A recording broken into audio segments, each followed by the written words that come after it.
Hey guys, hope you're all doing well. Now for today's video, I'd like to talk about one of the most popular fan theories to come out of the new Jurassic World Netflix series, Camp Cretaceous. The idea that the dinosaur that we see pursuing the kids throughout the first season of the show is actually the same animal that ate severed parts of Eli Mills at the end of Fallen Kingdom.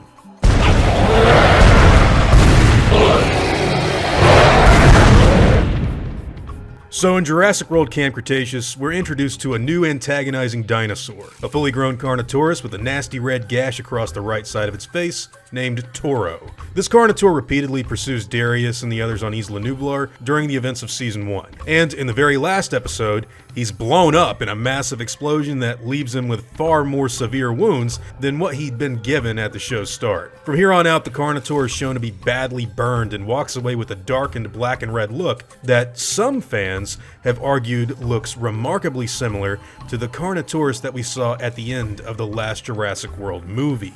Now, the Carnotaurus at the end of Fallen Kingdom does look somewhat similar to this animal, but there are still quite a few things about it that I think stand out when compared to the dinosaur that we saw in Camp Cretaceous. Number one, the Carnotaurus in this movie has two distinct facial scars on the opposite side of its face when compared to Toro from the show. Number two, this Carnotaurus also has a broken horn that the animal in Camp Cretaceous does not yet possess. And number three, and possibly the coolest factoid in my personal opinion, there is actually another black and red Carnotaur that we see on the island during the volcanic eruption in Fallen Kingdom. If you pay really close attention to the show where all of the dinosaurs reach the edge of the island and then look back contemplating what they're supposed to do to survive, you can actually see a big demon Carno running towards the edge of Nublar when the volcanic ash cloud starts to run its way towards everyone. You see, originally, back when Fallen Kingdom came out, the idea going around in the fandom was that there were two distinct types of Carnotaurs that existed within Jurassic World. One that looked like the animal that tried to attack the Sinoceratops, and the other that looked like the 1994 Kenner toy, which was codenamed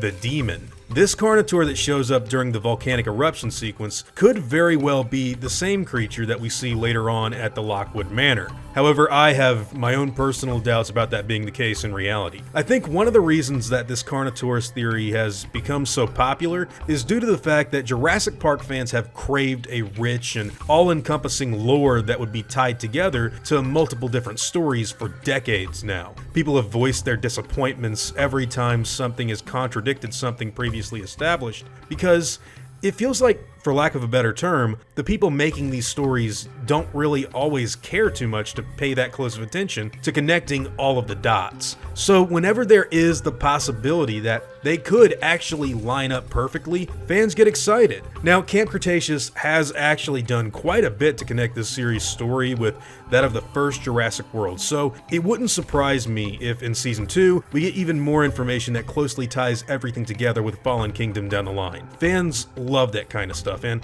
I think that's where this whole Carnotaurus theory can get really interesting. Anyways, I wanted to throw this whole thing back out to all of you guys and see what you all have to say about it. Do you think that the Carnotaur in Fallen Kingdom that helps the Rex eat Eli Mills is in fact the same animal that chased Darius and the others in Camp Cretaceous? Or do you think that this new Freddy Krueger look is just similar to the individual that we saw in Fallen Kingdom and not actually the exact same dinosaur? There really isn't a right or wrong answer just yet, so it should be fun to hear what everyone has to say. It's very possible that even if it wasn't intended to be the same dinosaur originally, the producers of the show have heard what the fans want and they could apply that later on down the line. What they're doing right now in Jurassic seems to really be just trying to connect a big universe that makes a lot of people happy, and I think that this is one of those things that could play into that. But hey, whatever your own thoughts and opinions happen to be, I'd love to hear them in the comments down below.